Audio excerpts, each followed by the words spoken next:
बोलो बेटा।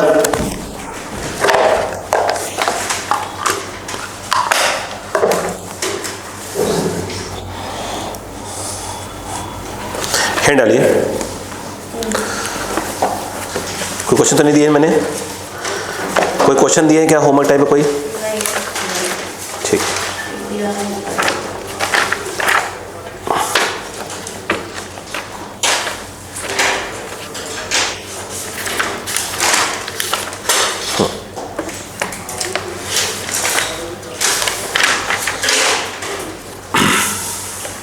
हैंड डालो। वेन डिस्प्लेसमेंट, वेन या वीन बोल दीजिए, WIEN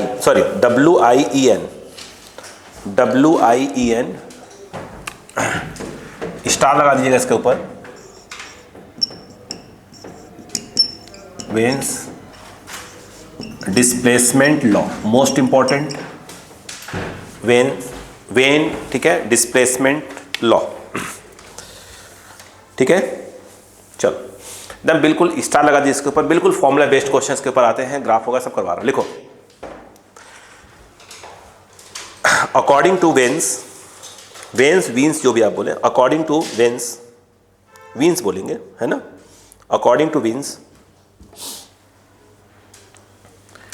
ध्यान से, the product of wavelength, the product of wavelength, the product of wavelength corresponding to maximum intensity, corresponding to maximum intensity,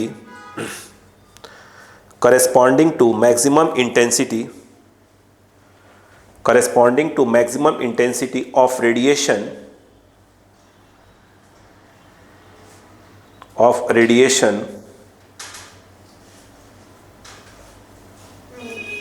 and temperature of body, and temperature of body in Kelvin, bracket में in Kelvin, in Kelvin is constant, is constant, is constant। देखो अब ध्यान से समझने की कोशिश करो, उन्होंने क्या बोला। देखो उन्होंने बोला, समझ लो पहले एक बार, अब जो याद करना है आपको इतना, और ये जो है कांस्टेंट, बी को हम लिखा हुआ है कांस्टेंट, ठीक है, लिखेगा। Where B is called, where B is called, where B is called Wien's constant. कोशिश करना याद रहे, बी की जो वैल्यू होती है, ध्यान दो, 2.89 इंटू 10 की पावर -3, ये हो गया मीटर बेटा, ये हो गया मीटर, ये हो गया केल्विन। तो ये जो है आपका मीटर केल्विन। बोलो क्लियर है क्या? ये कुछ करेगा याद रहे, और इसकी इतनी आवश्यकता नहीं पड़ेगी। अब सुनो, बोलो क्लियर है क्या यहाँ पर? ठीक है। अब यहाँ पर आप थोड़ी सी चीज़ों को समझने की आप कोशिश करिएगा, ठीक है। चलो हैंड डालो। ग्राफ बिटवीन, ग्राफ बिटवीन, देखो, E lambda spectral emissive power, spectral emissive power and lambda. अब इसको समझने की कोशिश करिएगा, अब इसको समझिए बस प्लीज आराम से, कोई ज़्यादा पीएचडी नहीं करना इसके ऊपर। देखो मैं ये कह रहा था, उन्होंने क्या बोला वो देखो, बोलो। देखो उन्होंने क्या किया, देखिए उन्होंने एक्सपेरिमेंट किए, देखिए क्या किया, समझो बात को। ये लैम्डा है, ये क्या है, लैम्डा, ठीक है। यहाँ पर एक ग्राफ और बना लेता हूँ मैं समझाने के हिसाब से। ये रेड वाला पे ध्यान दीजिएगा, बोलो क्लियर है क्या? एक कलर और ध्यान दीजिएगा, बुक के डायग्राम देखिएगा, बिल्कुल हमें ऐसा कुछ यूज़ ही नहीं करना है, ठीक है। मैं कुछ क्वेश्चन करवाऊंगा और क्लियर हो जाएगा। और मान लो ये है, बोलो क्लियर है, मैं जानबूझ के दूर दूर किया है। अब देखो ये कौन है बेटा, ई लैम्डा, ठीक है। अब देखो ये जो है, आप देखो इस पे क्या हो रहा है, लैम्डा वन, लैम्डा वन ये उसका वेवलेंथ, मैक्सिमम स्पेक्ट्रल पावर का क्या है आपका इमिसिव पावर का वेवलेंथ। यहाँ पर क्या हुआ, ये वाला बोलो कितना हुआ, ये बहुत दूर नहीं होते, पास पास होते, मैं समझाने के हिसाब से। ये जो है आपका लैम्डा 3। यहाँ से एक बात समझ में आ गई कि lambda m is inversely proportional to t। 90% question इसी सॉल्व हो जाएंगे हमारे। बोलो क्लियर है क्या? हम क्वेश्चन करेंगे, जिसका लैम्डा ज़्यादा होगा उसका t कम होगा। अब सुनो, क्या लैम्डा सबसे कम है? ये ज़्यादा है, ये ज़्यादा है। ये जो है यहाँ पर ये T1 टेम्परेचर के लिए है, ये T2 टेम्परेचर के लिए, और ये T3। क्या इस बात से एग्री हैं कि lambda 1 is less than lambda 2 is less than lambda 3? और देख रहे हैं कि लैम्डा और टी क्या होते हैं, बिल्कुल उल्टे। तो यहाँ पर T1 greater than T2 greater than T3। क्या आप याद कर सकते हैं इसको? कोशिश कर याद रहे। अब लिखिए फटाक से। अब हम इसके ऊपर क्वेश्चन करने जा रहे हैं और अच्छे खासे क्वेश्चन कर रहे हैं, समझिएगा बस। स्टार लगा दिया है, स्टार लगा दीजिएगा। एग्जाम में बिल्कुल आता ही आता है, यह बिल्कुल आता ही आता है बेटा,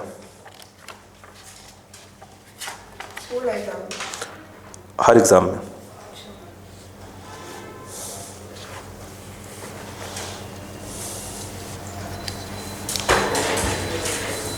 ठीक है, क्वेश्चन लिखिएगा। लिखो, the spectral energy distribution property, the spectral, मैं ज़्यादा पेज नहीं करवा, बस मैं मेरा टारगेट रहता है मेन न्यूमेरिकल्स के ऊपर। लिखो, the spectral energy distribution, the spectral energy distribution of the sun, of the sun, of the sun has a maximum, has a maximum at 4753 angstrom, 4753 angstrom, 4753 angstrom, full stop.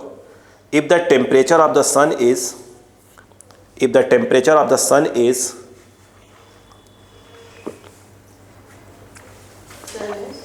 6050 Kelvin, 6050 Kelvin, what is the temperature of the star, what is the temperature of a star, what is the temperature of a star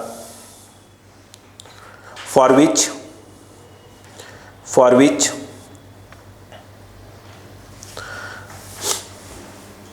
this maximum is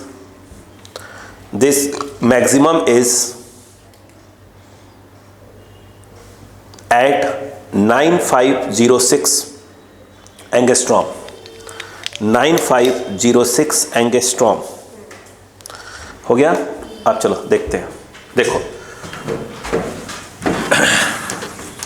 अब question करते हैं, उस पर काम करेंगे। देखो, अब ध्यान दो बेटा, ध्यान देना।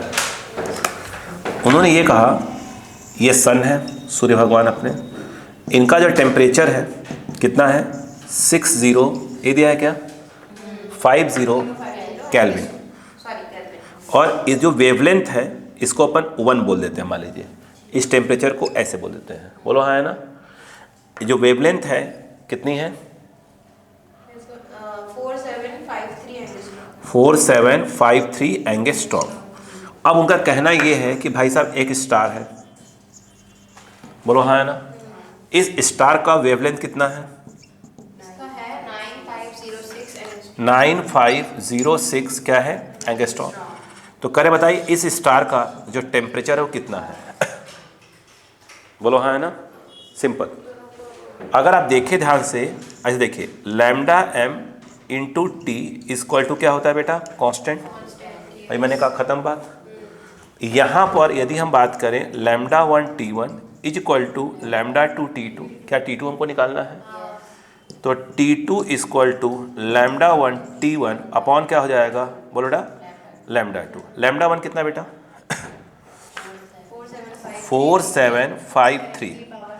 वो छोड़, नहीं मत चेंज करिए ना, आराम से। ये जो है आपका 6050, लैम्डा 2 कितना बेटा, 9506। नोटिस करिएगा, ये इसका डबल है, इसको काट के 2 हो जाएगा, इसको काट दीजिए, तो मुझे लगता है T2 2 3 ज़ा ये 2 2 ज़ा 2 5 ज़ा, यानी इस स्टार का टेम्परेचर इतना है। ख़त्म का नहीं पल्ले बड़ा क्या कॉपी। थोड़ा फास्ट करें, थोड़ा फास्ट करें, थोड़ा फास्ट करें।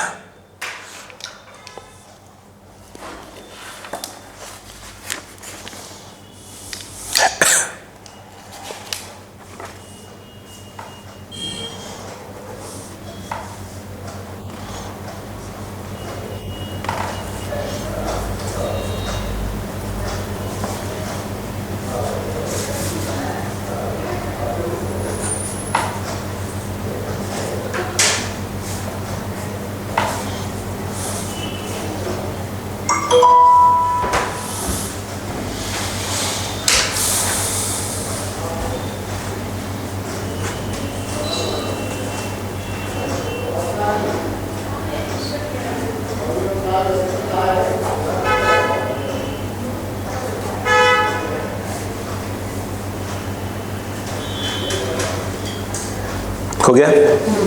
नेक्स्ट क्वेश्चन, ध्यान से बोलूं, लिखो। The solar radiation spectrum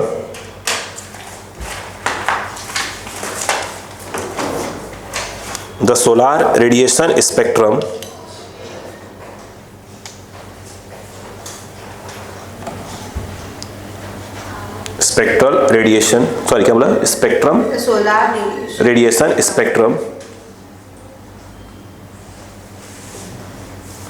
intensity corresponding to a wavelength, intensity corresponding to a wavelength, intensity corresponding to a wavelength of 4750 angstrom, 4750 angstrom is maximum.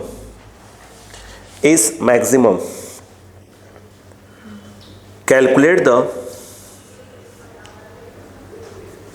surface temperature of the sun.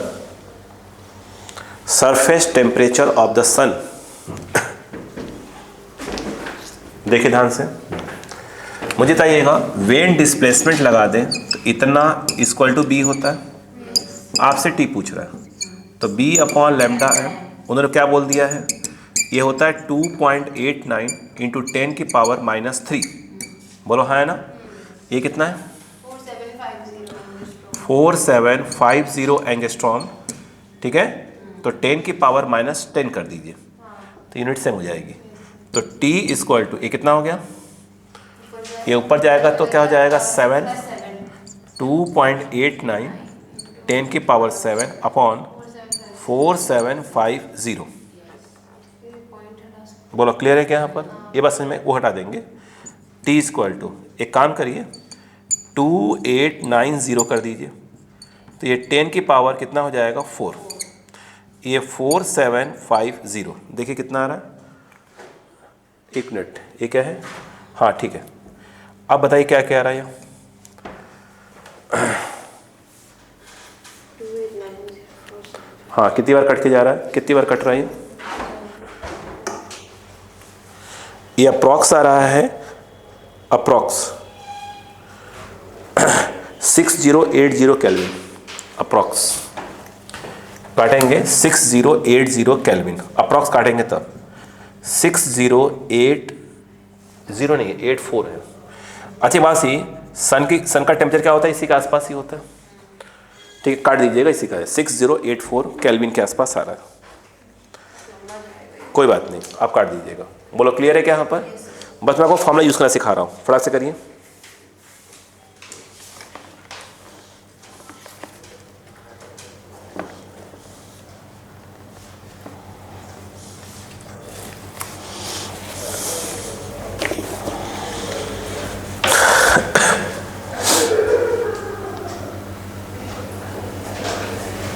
हो गया,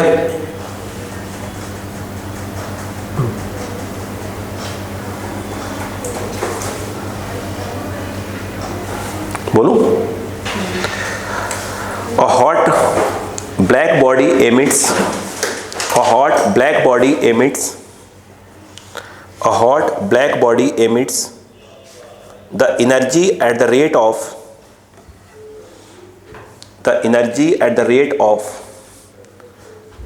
16 joule per metre square per second, 16 joule per metre square per second. Okay 16।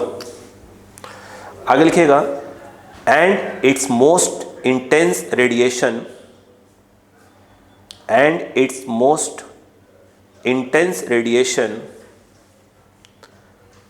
corresponds to 20,000 20,000 angstrom.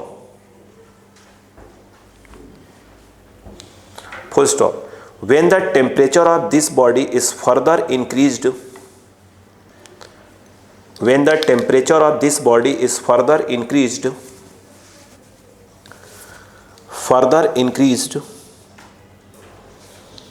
and its most intense radiation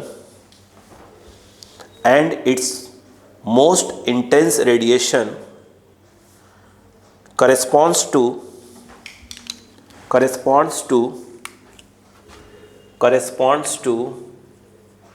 10,000 angstrom,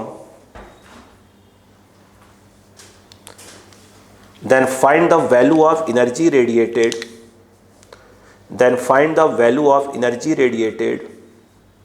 in joule per meter square per second। Important क्या है पहले वो देखिए। इसका पहले आप क्वेश्चन को समझिए बेटा समझे। देखिए पहले इस क्वेश्चन को समझिए कि वो कह क्या रहा है। देखो उनका कहना ये है, बेटे जरा दो, क्या बताया था मैंने इमिसिव पावर क्या होता बताइए, dQ/A/dt। नोटिस करो जूल मीटर स्क्वायर सेकेंड, वो यानी ई की बात कर रहा है। अब देखो क्वेश्चन क्या है समझो। उनका कहना ये है कि ब्लैक बॉडी नाम लिया है क्या, ठीक सुनना, एक ब्लैक बॉडी है। कह रहे हैं कि जब इस ब्लैक बॉडी का एंगस्ट्रॉम, जब इससे क्या हो रही है रेडिएशन निकल रहा है, इसका जो लैम्डा है वो 20,000 है, बोलो है ना। तो इस समय इस केस में जो E1, इसको E1 बोल देता हूँ मैं, वो E1 दिया है, वो है 16 joule per metre square per second. कहने का उनका मतलब ये है, कह रहे हैं एक काम करते हैं, अब हम लोग इसका जो वो है क्या बोलते हैं वेवलेंथ, ठीक है ना। अब इसका वेवलेंथ कितना कर दिया जाए, अगर 10,000 एंगस्ट्रॉम कर दिया जाए तो ये बताओ कि इसका जो इमिसिव पावर है वो कितना हो जाएगा। बात समझ में आई कि नहीं आई? Yes, simple question. अब खेल को समझने की कोशिश करते हैं, वो देखिएगा। ये बताइए अगर मैं यहाँ पर वीन्स डिस्प्लेसमेंट लॉ के बारे में सोचता हूँ तो वो होता है lambda m into T equal to constant. ये वही है जो हीट रेडिएशन का वेवलेंथ है, बोलो है ना। अब बताओ तो इसके अकॉर्डिंग बताओ क्या निकलना चाहिए, लैम्डा 1 T1 लैम्डा 2 T2। अब यहाँ से अगर मैं आपसे पूछूं कि बताओ कि T1/T2 क्या होगा तो आपका जवाब होगा सर लैम्डा 2/λ1। T2 लैम्डा 2 ये हो गया, लैम्डा 1 ये हो गया। तो आप कहोगे कि सर एक काम करते हैं, यानी इस समय इस बॉडी का टेम्परेचर है T1 केल्विन और इस बॉडी का टेम्परेचर है T2 केल्विन। ओके, तो इस केस में क्या होगा बेटा, लैम्डा 2 कितना आ जाएगा 10,000 एंगस्ट्रॉम और वो है 20,000 एंगस्ट्रॉम, जिससे आएगा ये 1/2 आएगा, है ना। ठीक, अब मुझे बताओ बाई अगर हम बात करें, बाई यहाँ पर याद करो, यहाँ पर देखिए स्टीफन्स, यस, बोल्ट्स मैन, एक एस क्यों लगा दिया, बोलो मैंस क्या होगा यहाँ पर लॉ। क्या आप जानते हैं, यस, या इसको ऐसे लिख सकते हैं, सिंपल लिख दें, ऐसा भी लिख सकते थे, कोई दिक्कत नहीं है। वो अपने से क्या है E2 पूछ रहा है, तो मैंने इसको E2 बाई अगर E1 लिख दिया तो ये बचे, ये तो स्टीफन कांस्टेंट हो गया, तो ये T2 बाई T1 की पावर 4 हो जाएगा। यहाँ पर अगर देखा जाए तो ये E2 by E1 T2 by T1 T2 by T1 2 आएगा, 2 की पावर 4 जो कि 16 आ गया। यहाँ पर देखा जाए E2 equal to 16 into E1, बोलो क्लियर है क्या? 16, E1 की वैल्यू कितनी है?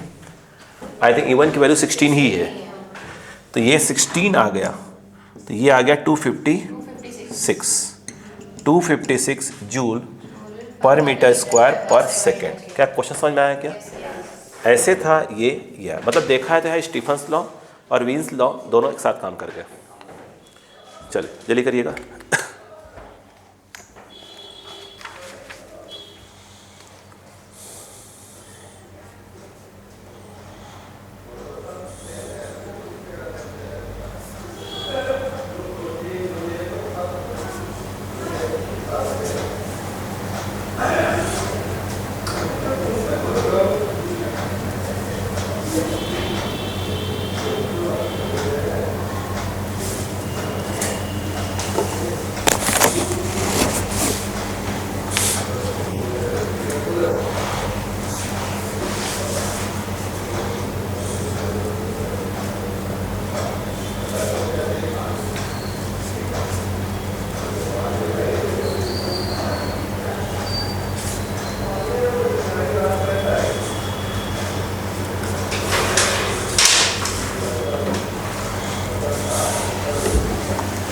हो गया बेटा? आराम से समझिए, कोई जल्दबाजी का आवश्यकता नहीं है, कोई दिक्कत आएगी बात कर लेंगे अपन। अगला क्वेश्चन लिखो बेटा, तो बोलो बेटा। If the filament of a 100 what bulb, question लिखो फिर लिख लेना। If the filament of 100 what bulb, if the filament of a 100 watt bulb has an area 0.25 centimeter square,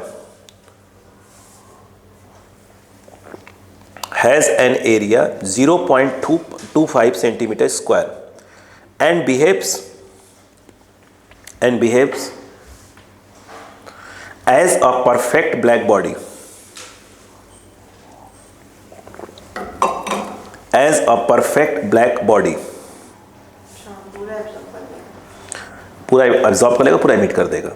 find the wavelength corresponding to the, find the wavelength corresponding to the, find the wavelength corresponding to the maximum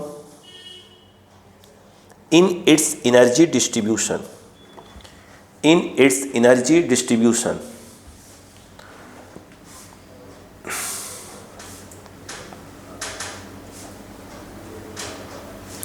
question को ध्यान से पढ़िए, question कह क्या रहा है।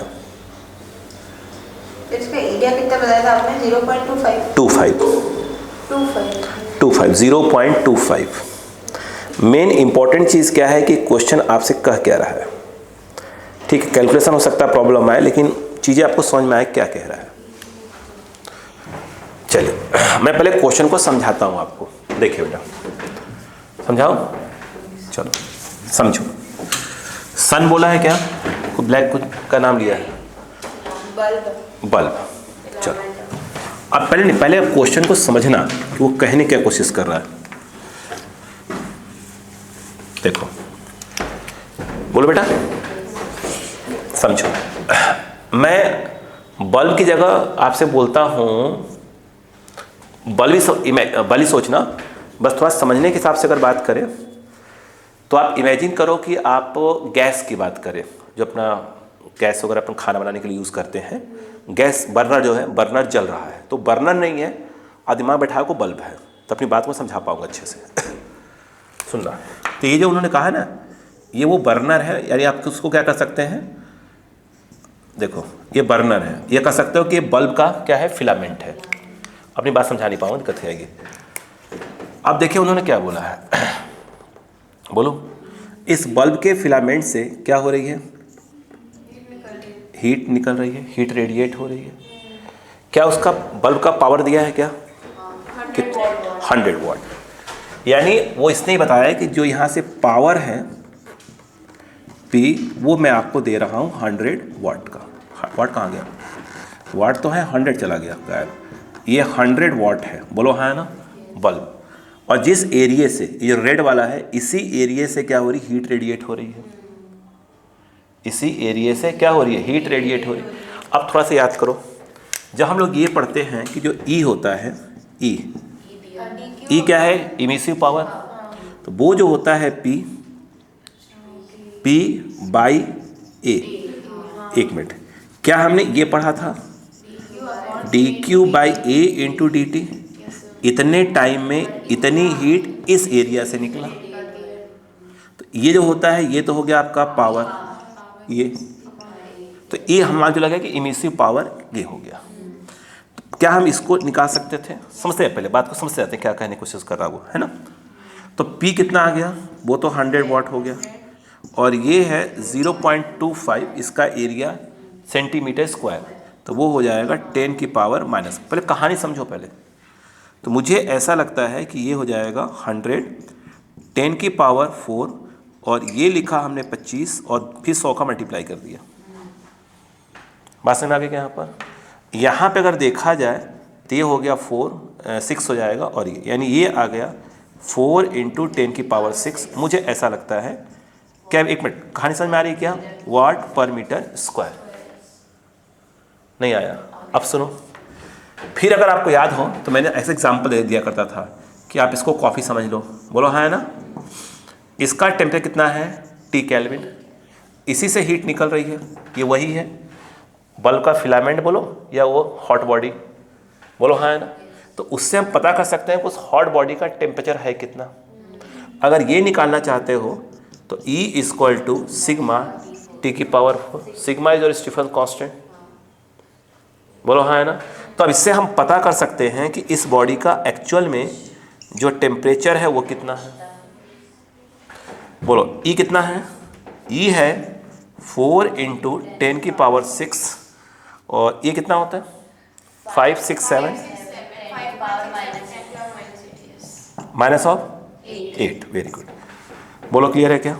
आप कहानी समझते रहो, कहानी चल क्या रही है। यहाँ से क्या निकलेगा? वो निकाल लेंगे, वो टेम्परेचर निकल गया। उन्होंने ये नहीं पूछा, उन्होंने ये बोला है कि जो लैम्डा होगा वो कितना होगा, लैम्डा। यस, तो अभी हम यहाँ पर बात करेंगे, हाँ, इतना T इक्वल टू कॉन्स्टेंट। क्या पहले क्वेश्चन समझ में आ रहा है कि नहीं आ रहा है? कॉन्स्टेंट को हमने क्या बोल के रखा था? B। अब वो कह रहा है कि आप ये बताओ कितना होगा, यानी B अपॉन T। T यहाँ से निकलेगा, B अपने को मालूम है 2.89। आप कहानी समझो पहले क्या कह रहा है। 2.89 10 की पावर माइनस 3, और T यहाँ से कॉपी करेंगे। फिर देखो, एक फिलामेंट था, हॉट बॉडी थी, उससे उसका पावर दिया था, और जिस एरिया से हीट निकली तो उसका एरिया बता दिया था। तो हमने पता कर लिया कि इसका स्पेक्ट्रल इमिसिव पावर क्या है, ये वाला। इतनी हीट इतने टाइम में निकल रही है, उसको पावर बोलते हैं। इस एरिया से E निकल के आया। फिर मालूम चला कि भाई इस जो फिलामेंट था उसका टेम्परेचर था कितना। उसके लिए हमने क्या यूज़ किया? स्टीफन्स लॉ, बोलो हाँ है ना। फिर जब T निकल के आ गया, फिर हमने वेन डिस्प्लेसमेंट लॉ यूज़ किया, जो निकल रही है यस उसका वेवलेंथ कितना है। नहीं आया? ये स्पेक्ट्रल इमिसिव पावर की डेफिनेशन है। स्पेक्ट्रल नहीं, इमिसिव पावर की डेफिनेशन है, वो स्पेक्ट्रल ही है। आप कहो तो स्पेक्ट्रल ही है वो भाई। पर्टिकुलर वेवलेंथ को निकाल रहे हैं तो क्या है? स्पेक्ट्रल ही तो है। ये जो है क्या निकला? हॉट बॉडी का टेम्परेचर स्टीफन बोल्ट्जमैन लगाकर। ये निकला क्या चीज़? Wien displacement law. बोलो क्लियर है क्या? अब देखो, जैसे ये थोड़ा सॉल्व करना थोड़ा सा टफ काम है। देखो T की पावर 4, ये क्या होगा? ये ऊपर जाएगा, ये ऊपर जाएगा। 8 + 2 14, 8 + 6 14, और ये हो जाएगा 400 अपॉन 5 6 7, और 10 की पावर क्या? बोलो बेटा 14। बोलो क्लियर है क्या? नहीं ऐसे में, ठीक है। ये पावर कितना लगा है? 4। मैं इसको ऐसे कहता हूँ, देखो इसको 4 करो, 1 2 0 और ले आओ, तो ये जो है तुम्हारा ये बन जाएगा 10 की पावर 3 की पावर 4। बोलो हाँ है ना। और ये जो है आपका 5 6 7, क्योंकि आप जानते हो कि जैसे अगर आपका x की पावर 4 कुछ लिखा होता है, अगर पावर 1 है तो x इक्वल टू इस पावर 1 2 की पावर 1/4 लिखा जाएगा। तो जब यहाँ पे आप जानते हो कि जब अगर मैं t लिखूँगा तो इसमें का पावर क्या हो जाएगा? 1/4, तो 4 कट ही जाएगा। तो आखिरी में यहाँ क्या बचेगा? 10 की पावर क्या बचेगा? 3 बचेगा। बोलो हाँ है ना। और इस वाले में ये 4 0 फिर 5 6 7 की पावर 1/4 टाइप कुछ आ जाएगा। यानी एक बार रूट निकालोगे, जो आएगा उसका फिर रूट निकलेगा, 1/2 1/2। एक बार रूट निकालोगे, जो आएगा उसका फिर से रूट निकलेगा। बोलो क्लियर है क्या? मैं आपको अप्रॉक्स बता सकता हूँ। इसका अप्रॉक्स आंसर मैं अप्रॉक्स बोल देता हूँ, ये आ रहा है आपका 0.2898। एक मिनट, कितना आ रहा था? इधर कितना लिखा है? नहीं 2.898। देखो ध्यान से, ये आ रहा है 2.898 इंटू 10 की पावर 3। बोलो हाँ है ना। तो ये आ जाएगा 2898, ये आ जाएगा केल्विन। ये किसकी वैल्यू आई? टी की वैल्यू। क्या क्वेश्चन क्लियर हुआ? क्या कह रहा है वो? ठीक। अब बताओ क्या है, यहाँ पर आ जाओ। अब वेवलेंथ पूछ रहा है, तो वो कितना हो जाएगा? 2.89 10 की पावर -3 अपॉन, बोलिए वही देखिए करीब करीब, वो जो है आपका कितना बेटा? 2898 केल्विन। बोलो हाँ है ना। अगर मैं सही नहीं, देखिए आराम से 2898 हो गया अप्रॉक्स। अब बताओ, देखो इधर बेटे, इसमें 10 क्या कर दो, 100 का 1000 मल्टीप्लाई कर दो, 1000 का 2.89 है। नहीं सुनिए, पहले 1000 का मल्टीप्लाई कर दिया मैंने, 1000 डिवाइड मार दो, और ये तो अपना है 289।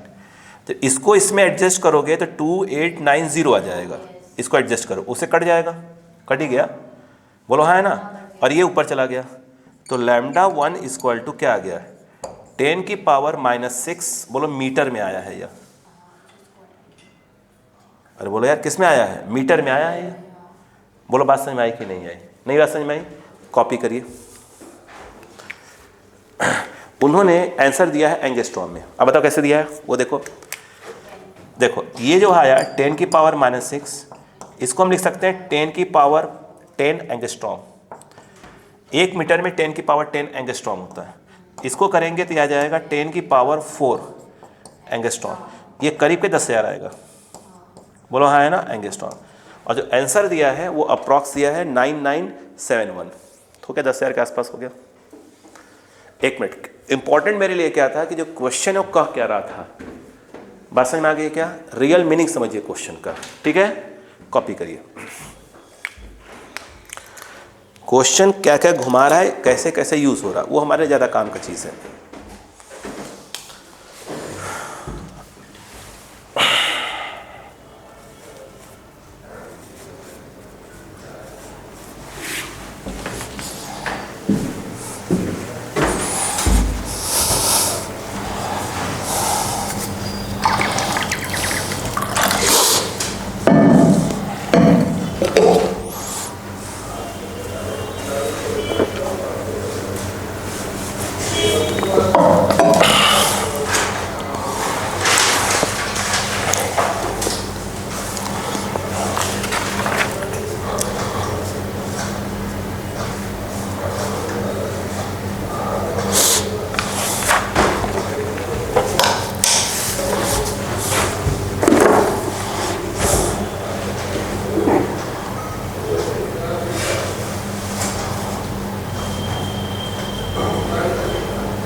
हो गया।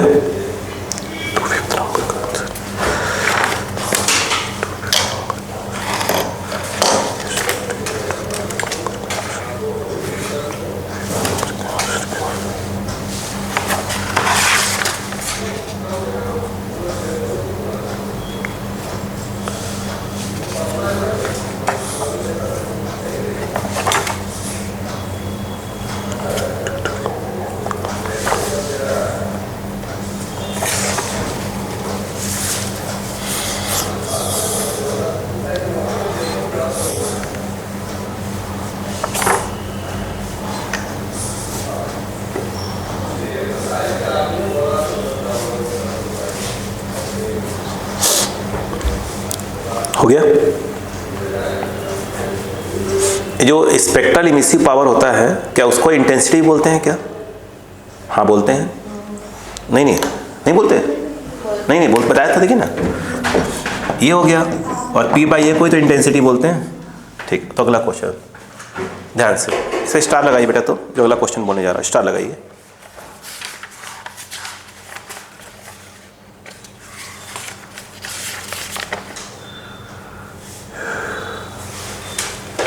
बोलूं? चलो लिखो, the plots of intensity, the plots of intensity, the plots of intensity versus wavelength, versus wavelength,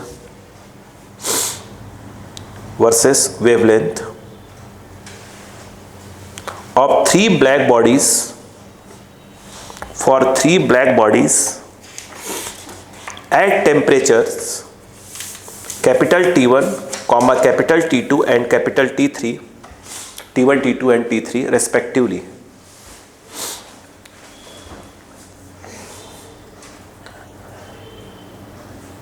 how their temperatures are related,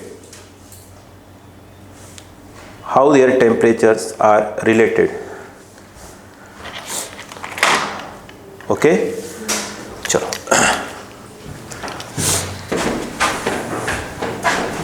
अब आप ये देखिएगा,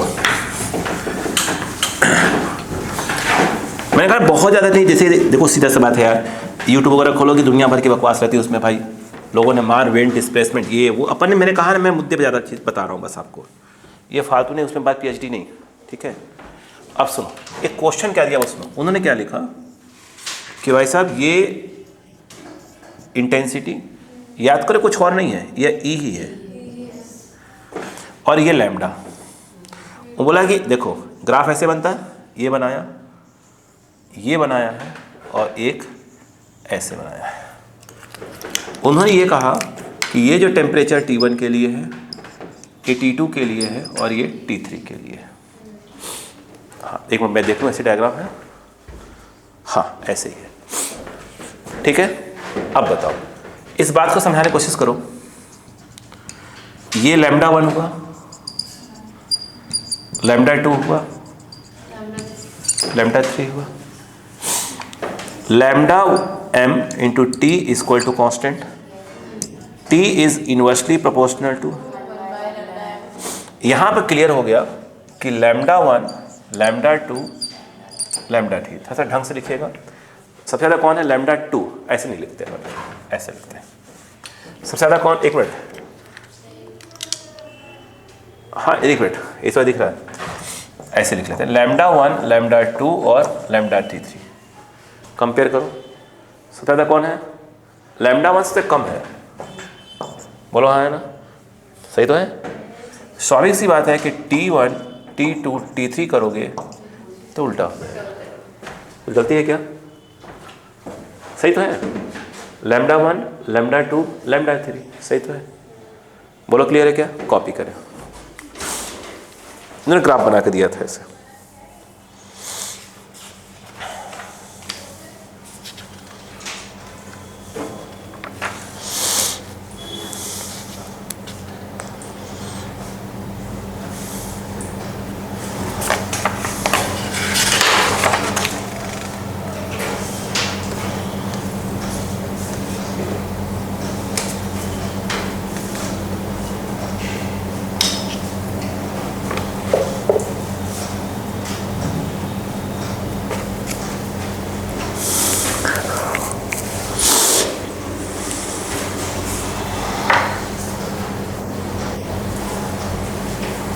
ठीक है क्या?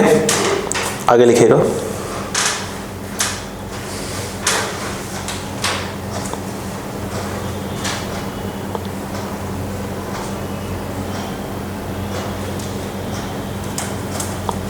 बोलो लिखो, एक क्वेश्चन देखो,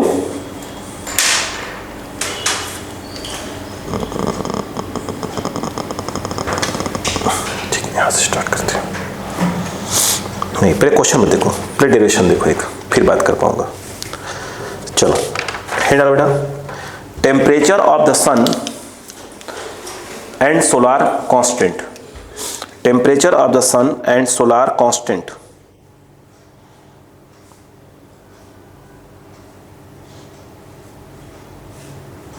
temperature of the sun and solar constant.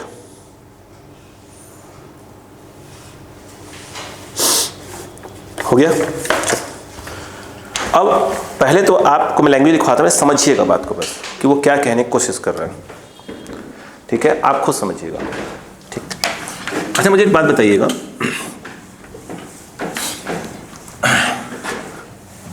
अब समझो बेटा, आप एक कुछ चीज़ों को बताओगे, मैं नहीं बताऊंगा, बताऊंगा। देखो ये सन, सन मतलब सीधी सी बात आग का गोला। ठीक है, सन के रेडियस को आपने बोला कैपिटल आर, बोलो है ना। तो क्या इस बात से एग्री है कि सन के सरफेस से हीट बाहर निकल रही होगी? नहीं निकल रही होगी? पक्का निकल रही होगी। ठीक, अब यहां सोचकर बताना चालू करो। ठीक है, अब चालू करो सोचना। यहां से हीट जो है बाहर क्या हो रही है? निकल रही है। ठीक है, कोई दिक्कत नहीं है। ठीक है, यहां पर ये जो है आपका क्या है? ये ऐसे नहीं, अर्थ। यहां पर ये जो है अर्थ है, बोलो है ना, अर्थ। बोलो क्लियर है क्या? अब देखो यहां पर अर्थ है,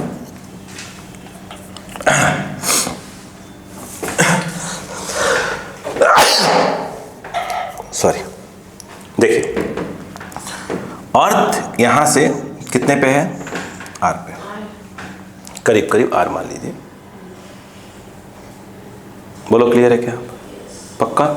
अब डायग्राम बनाओ। तो मैं अपनी लैंग्वेज लिखवाता रहता हूँ, बताता रहता हूँ।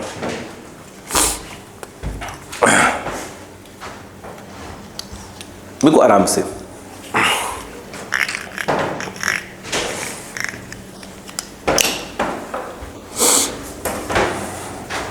समझिएगा, जहां भी लगे कि हाँ कुछ बाउंस कर, बता दीजिएगा। हम बहुत ज़्यादा पीएचडी नहीं कर रहे, मैं बार बार कर रहा हूँ, ज़्यादा पीएचडी नहीं कर रहे हैं इसके ऊपर अपन।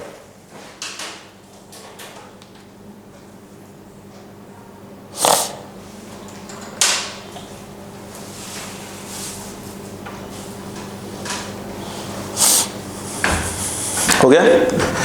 लिखो, if capital R is the, language लिख लो, if capital R is the radius of the sun, agree? Capital R मैंने क्या लिया है? Radius of the sun. बोलो क्लियर बेटा? And capital T is the, and capital T is its temperature, and capital T is its temperature. किसका temperature बेटा? Sun का। सन का टेम्परेचर अपन ने मान लिया कि टी है, केल्विन में है ना। आगे लिखो, पहला चेंज कर दो। Then energy emitted by the sun, then energy emitted by the sun, then energy emitted by the sun per second, then the energy emitted by the sun per second through radiation,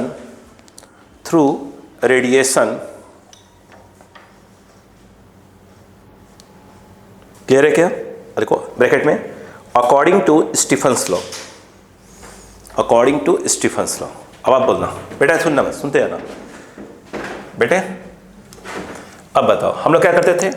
एक surface है, उससे energy क्या हो रही है? निकल रही है। तो स्टीफन्स लॉ ने क्या बोला था? जो ई था वो क्या था? dQ/A/dt था। ई तो वही था ना, इतनी एनर्जी निकल रही है इतने टाइम में। ये इसे बोलते क्या थे अपन? पावर अपॉन ए, उसी को इंटेंसिटी बोलते थे। तो हम इस ई की बात कर रहे हैं, इस ई की बात कर रहे हैं। बोलो बात समझ में आ रही कि नहीं है? अरे बोलो भाई, क्या मेरी बात समझ में आ रही? क्या बोल रहा हूँ मैं, कोशिश कर रहा हूँ। ठीक है, अब बताओ अच्छा क्या होगा। लेकिन देखो ए क्लियर बात समझ में, अब दिमाग लगाओ। स्टीफन साहब ने क्या बोला था कि ई जो होगा वो होता है ए का जिस सरफेस से निकल रही है, फिर क्या आता है सिग्मा और टी की पावर 4। स्टीफन ने यही बोला था कि जो ई होगा वो इतना होगा। बोलो क्लियर है कि नहीं? इसको एक मिनट के मिटा दिया। बोलो क्लियर है क्या? अब मुझे बताओ कि ई क्या, ए क्या है, किससे निकल रही है? सन के सरफेस से। तो इसका सन का एरिया जाएगा, surface area 4 pi R square, ये सिग्मा और ये यहाँ से ये जो निकल रही है स्पेक्ट्रल इमिसिव पावर बोल दी, सिंपल इमिसिव पावर। ये बात समझ में आई कि नहीं आई? बोलो क्लियर है क्या? ये यहाँ कहानी हो गई, लिखो।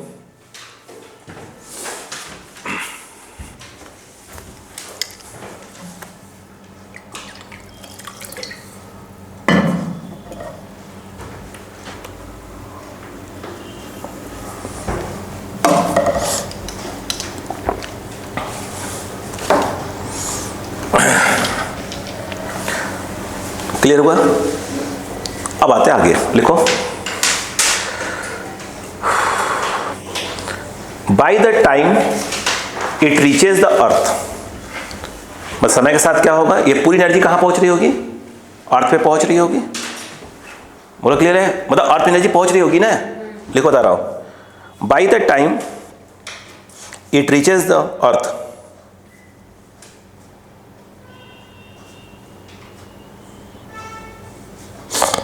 हो क्या? ठीक।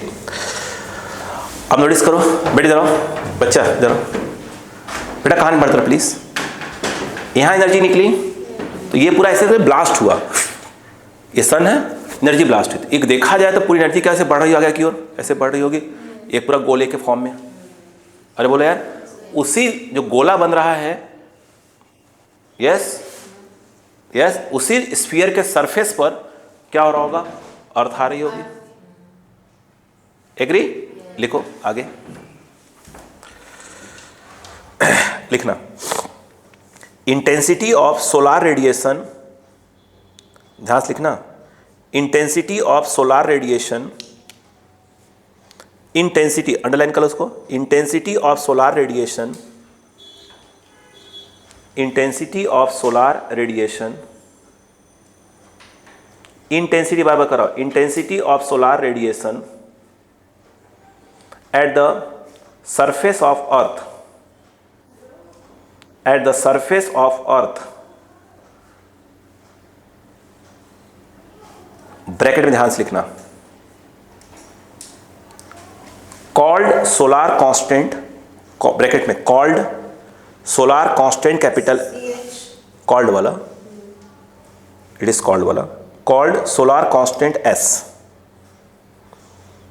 Solar constant S. अब ध्यान दो, वो जो इसको याद रखना एस बोलेंगे हम। एस क्या होना चाहिए बताइए? एस क्या होगा?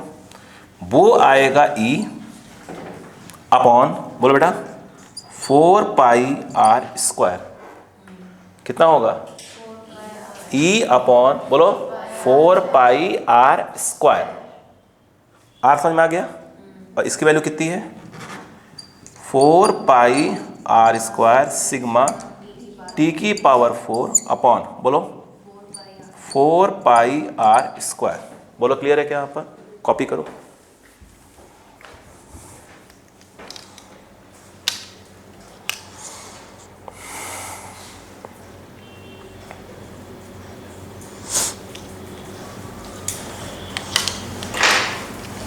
हो गया? चलो नीचे लिखो। कैपिटल आर इक्वल टू, जो एज्यूम करते हैं लोग अप्रॉक्स करके, कैपिटल आर इक्वल टू, आपका है ना 6400 हम लोग लेते हैं किलोमीटर रेडियस ऑफ अर्थ। अब देखिए यहाँ किसकी बात हो रही है? सन की बात हो रही है। कैपिटल आर इक्वल टू लिखो 7 × 10⁵ किलोमीटर सन का radius. Capital R equal to 7 × 10⁵ kilometre, 7 × 10⁵ approx, ये रटा मान लीजिए, ठीक है। स्मॉल आर इक्वल टू, हम डिस्टेंस कितना मान लेते हैं? 1.5 स्मॉल आर 1.5 10 की पावर 8 1.5 इंटू 10 की पावर 8 किलोमीटर। ओके, सन और अर्थ के बीच की डिस्टेंस। आगे लिखेगा कैपिटल एस इक्वल टू, यानी solar constant, capital S equal to, ये भी रट लो कोशिश करो तो, 2 कैलोरी पर सेंटीमीटर स्क्वायर पर मिनट। 2 कैलोरी पर सेंटीमीटर स्क्वायर पर मिनट। कोशिश करो रट ले एस की वैल्यू। इसी को इसको सॉल्व करोगे तो 1.4 किलोवाट पर मीटर स्क्वायर, 1.4 किलोवाट पर मीटर स्क्वायर। ठीक है, स्टीफन कांस्टेंट जानते ही अपन, यस या नो? अब ध्यान सुनो, अगर इसमें एस की वैल्यू डाल दिया जाए वाला, ठीक है, एस की वैल्यू ये तो कट ही गया, ये और ये डाल दिया जाए और ये डाल दिया जाए, स्टीफन कांस्टेंट है यहाँ। टी की वैल्यू क्या आएगी? अप्रॉक्स जो होता है वही 6000 के आसपास आती है। लिखो तो टी जो है क्या जाएगा, रखोगे तो इसमें वैल्यू डाल दोगे तो टी अप्रॉक्स वही क्या आ जाएगा, 6000 केल्विन आ जाएगा। इसलिए बोलते हैं वही 64, अब याद है ना 6040 केल्विन सन का टेम्परेचर इसी से निकाला गया है, इसी कंसेप्ट से। बोलो क्लियर है? चलो अगला क्वेश्चन लिखो।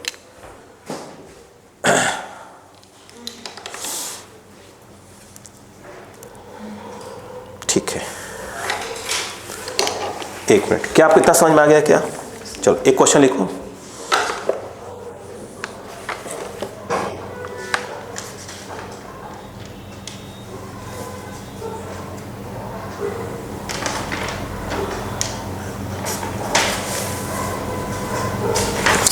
कर पाएंगे आप?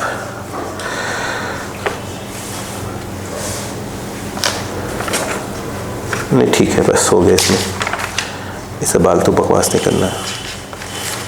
ठीक, बोलो इतना क्लियर हो गया क्या? यहाँ से क्या समझना है आपको? ठीक, इससे ज़्यादा नहीं करवाना, प्रैक्टिस कर दूँ, करिएगा क्वेश्चन।